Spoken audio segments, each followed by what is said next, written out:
আছে, চাকরি থেকে ইমপিচ করা হয়েছে কাকে, সিভিল সার্ভিস থেকে, তো সুরেন্দ্রনাথ বন্দ্যোপাধ্যায়কে, তাকে রাষ্ট্রগুরু বলা হচ্ছে। ঠিক আছে, এ নেশন ইন মেকিং বই লিখছে এবং সে 1876 খ্রিস্টাব্দে 1875 খ্রিস্টাব্দে আনন্দমোহন বোস, তারপরে শিশির কুমার ঘোষ, এরা করেছিল ইন্ডিয়া লীগ বলে একটা দল তৈরি করেছিল 1875 খ্রিস্টাব্দে নর্থ ব্রুকের আমলে।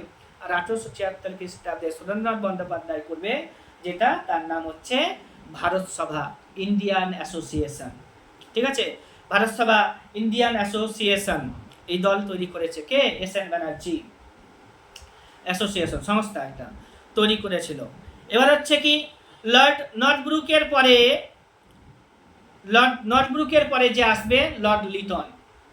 ঠিক আছে, নাট্য বিনয় নিয়ন্ত্রণ আইন এখন হলো, নাট্য বিনয় নিয়ন্ত্রণ আইনের পরে লর্ড লিটন আসবে, ও আবার অস্ত্র আইন পাস করবে।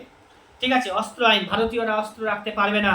তারপরে হচ্ছে সিভিল সার্ভিসের বয়স কমিয়ে দেওয়া হয়েছিল, 21 থেকে কমিয়ে 19 করে দেওয়া হয়েছিল। ঠিক আছে, আর একটা কাজ করেছিল কে? দেশীয় ভাষায় সংবাদপত্র নিয়ন্ত্রণ আইন। আমাদের যে বইগুলো আছে তোমার হচ্ছে চক্রকয়াল হাজরা বইগুলো যদি পড়ো, এগুলো সম্পর্কে ক্লিয়ার হয়ে যাবে। হ্যাঁ, তো ক্লিয়ার হয়ে যাবে, দাঁড়াও আস্তে আস্তে করেই বলবো। এবার হচ্ছে কি কি আইন পাস করছে? অস্ত্র আইন পাস করছে লর্ড লিটন। টাইমটা মনে রাখো, এখান থেকে টাইম সব ভাইসরয়ের মনে রাখতে হবে। 1869 থেকে 1872 সাল পর্যন্ত লর্ড মেয়ো, 72 থেকে 76 সাল পর্যন্ত হচ্ছে নর্থ ব্রুক, 76 থেকে 80 সাল পর্যন্ত হচ্ছে লর্ড লিটন।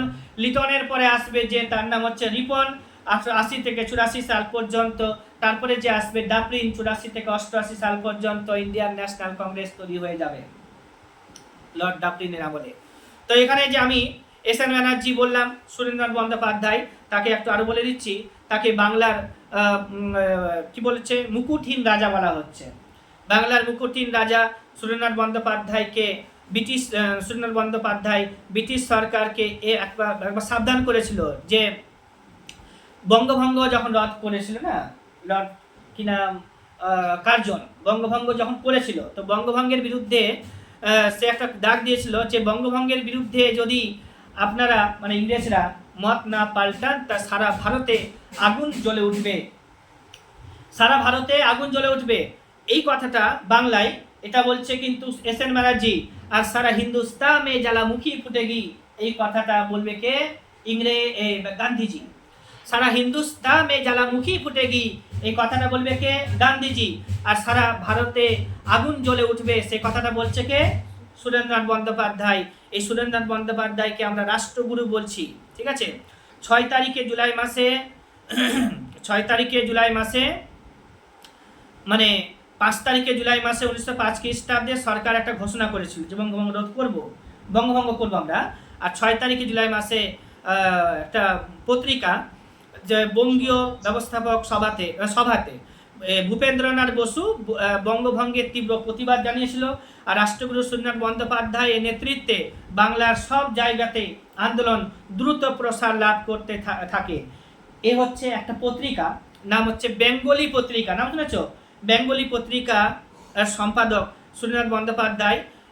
এই পত্রিকাতে মানে বেঙ্গলি পত্রিকাতে বঙ্গভঙ্গকে একটা জাতীয় বিপর্যয়, গুরুতর জাতীয় বিপর্যয় বলে সম্বোধন করেছিল।